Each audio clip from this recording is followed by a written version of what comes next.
Well, I was always dancing and singing. My mum had sent me to dance when I was 3 years old, and I did modelling from the 6 months old. So I had a contract with Marks and Spencer's. I grew up in that atmosphere of cameras, stage, everything. My mum and dad, both having Jewish backgrounds, but my dad's background was kind of the one that sort of impacted me the most because he was a kinder transport young man. He was rescued when he was 10 from Vienna. My dad really was very angry with God. We are from a frum family, so very strictly Orthodox, not just Orthodox, strictly Orthodox, and he really rejected everything. So I was in music when I was 16 in a band, and I met Phil Lynott from Thin Lizzy when I was 17. And he became a mentor and someone who I greatly respected, and he really helped me with songwriting. He helped me to understand that music can actually be very political. They may not listen to you as a 16-year-old girl, but they'll listen to the song. So I realized there was a great power in music from a very young age. I was in a rock funk band, and I was, like I say, 16 when I began, 17 when I got really serious, and about 18 and a half when I got signed. So they really wanted to take me out to America. My drummer was the drummer from The Cult, and Mark, who was the bass player, went on to form Thunder, the rock band. But these were all my band members, and we all worked together. I really was very thankful that being one of the really few female rock singers in the industry, I knew the rock world was a bit strange. I remember going to an Iron Maiden party at Bruce's house. So many occult things everywhere and strange things everywhere, and what's everybody doing, you know? And I realized most people were singing about the devil or having all these very dark things and the Masonic things, and they were around us everywhere. And for some reason, when we traveled, you'd have people say, oh, I'm a witch, I'm a warlock, I'm a wizard, or whatever. And it was normal. It was like they were part of the industry. They were part of everything where we were, no matter where we were. And as I grew up, I kept thinking to myself, I don't really believe in what they're doing. And I didn't take it seriously. And I think that's probably my protection, was I didn't want to go down that road. But did it affect me? Of course it did, because it was around me. Before very long, the drugs really took over. I began to really live a very partied life where the partying was now more important than the music. So to me, I was in a world that I really found very overwhelming. I didn't like it. And the more I got into it, I was like, this is a crazy place. But I actually didn't realize I got to a place in that world where I couldn't get out. I didn't know how to get out. I was really locked in. I was locked in on the drugs. I was locked in. I wasn't saying I was an addict, but I smoked marijuana every day. I drank. I did whatever I wanted. You know, you had a management company taking you to rehearsals in a limo. It all looked amazing, but I've never felt so empty in my entire life.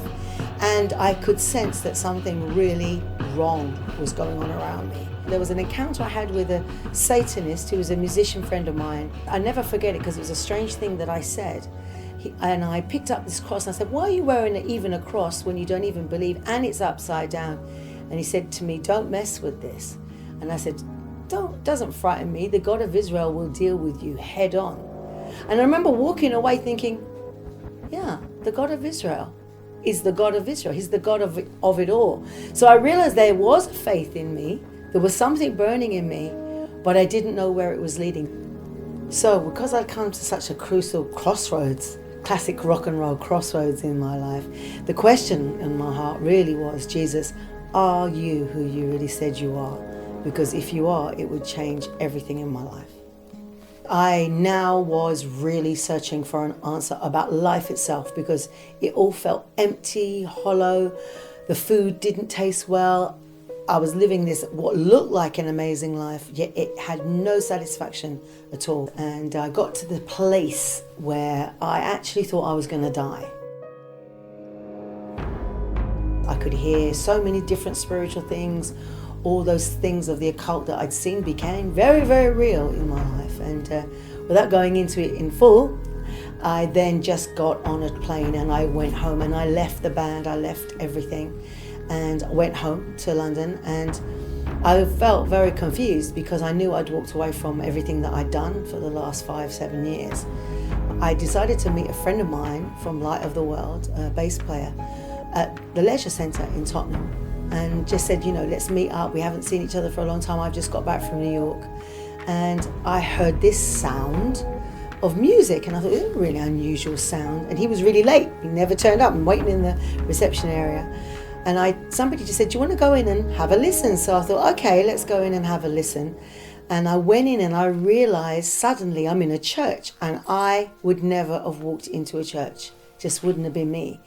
But it was an African church, so the sound of their music was so intriguing to me. There's a beautiful sound, I was enjoying the music, and then suddenly from nowhere, I sat at the back and I wanted to leave and I couldn't get out of my chair. I sound strange, but I had smoked marijuana that day, so I was thinking, I think I'm really high, and I've suddenly gone all dizzy and weird. But all I can say is the whole room just disappeared. Everything just disappeared, and an amazing peace just came over my head, over my body. And as I sat in the chair, I've never felt such peace in my life.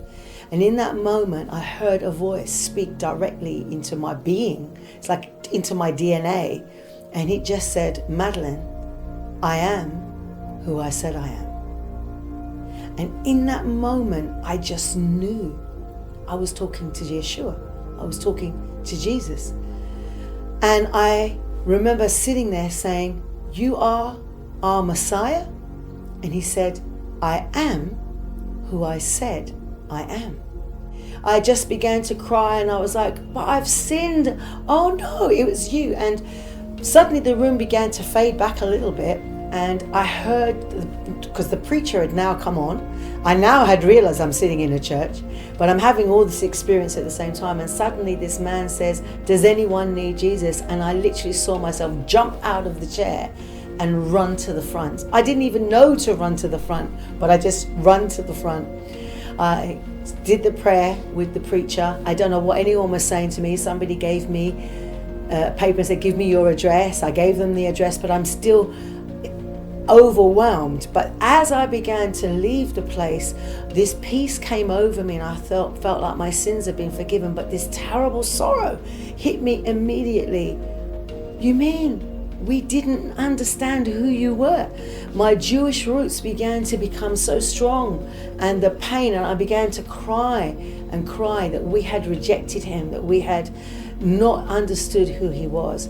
And that was a really big thing for me in the first week of my salvation, is even trying to deal and reconcile with my Jewishness and understanding how we had rejected our own Messiah. And God really had to send me a lot of help to get me to see that I couldn't take it all on the way that I was. And then I had this moment where I was like, logic starts to come back in, start to land. Well, I can't go to church. It was ridiculous. Me go to church? It's not possible. I began to say, no. I even if you're the Messiah, I'm not ready. I can't do this. And suddenly a voice, which was a different voice, was very stern. Stern, like I was actually afraid, like the fear of God came on me. It said, Madeleine, if you do not choose life, I will lose you. And in that moment, I realized, actually, I don't have an option here. God is sort of saying to me, you've got to turn away from this life or he will lose me. So a lot of people speak about God's love. Well, God's love is there, but sometimes we need to know about the danger of rejecting God to understand that we can actually be lost. So it's in that moment I said, well, I didn't want to die. I felt like I was going to, and I could really tell something very terrible would have happened. So I said, okay, what do I do? And that morning, a letter came through the door, and the church that I had gone to had written me a letter saying, these are our services. So I went for a whole month on Thursdays, stopped smoking, threw the marijuana away, and really I was a totally different person. The hunger for knowing who God was burning, knowing who Jesus was, knowing who our Mashiach was. It was so strong, and everything in my life really did change. But what I never really understood till maybe later on was I'd come out of an occult environment where so many dark things were happening around me. Whether I understood it or didn't, it didn't really matter. I was in it. Well, what was amazing is my church knew exactly how to deal with witchcraft and the occult. Because in Africa, they know exactly when you get saved how to deal with that. So from a very early time in my Christianity, I learned how to sever things. I actually threw everything away. I threw all my jackets, my thing. I think I went a bit far because I wanted to sever any contact. I remember there was a particular jacket that I toured with. I remember every time I saw this jacket, I would see horrible things, like really horrible things. And so it was in my wardrobe. And I remember one day, I need to get rid of this jacket. So I took this jacket and put it in a bag and I threw it away. So I realized there are things that are around us, that are on us, that need to be disconnected. And I literally went to Zimbabwe after 3 months of salvation, and I had, from living that life, I had about 4 skirts and about 5 tops and 2 pairs of shoes left. My mum thought I'd joined a cult because I'd thrown everything away.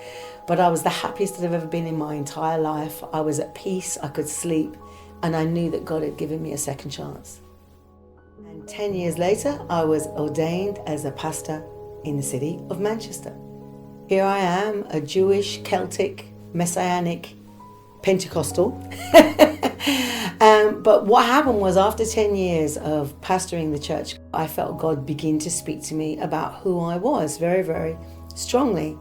And I had already really looked at my Jewish roots, looked at some of the culture, but I felt God said, I want you to go back in and really dig deeper.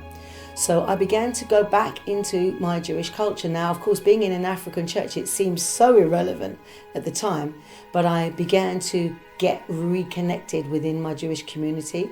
So I then decided to come back to London. My father had passed away, who, by the way, came to the Lord because of my salvation. So he actually came to the African church. He became a believer in Yeshua.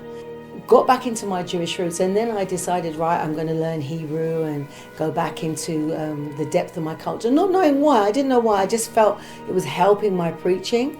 It was helping what I was doing. It was giving me a much deeper understanding. And a lot of it I kind of knew, so it was like a refresher.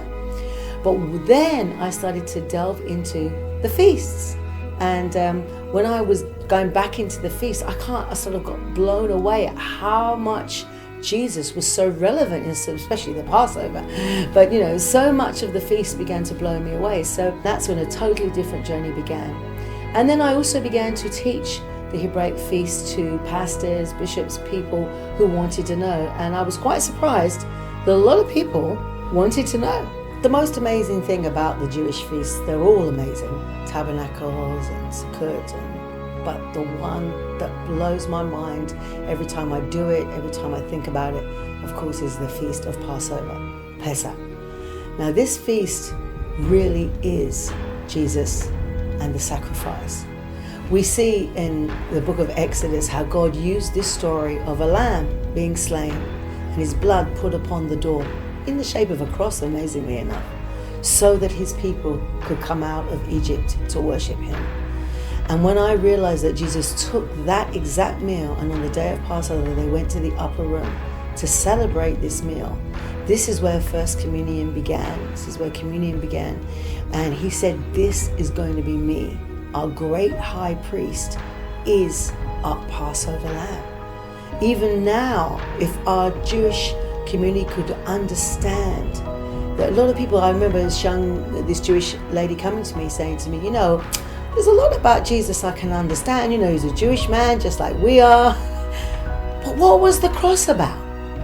Why was there a cross? I said, wow, if only you could understand. He was our Passover lamb.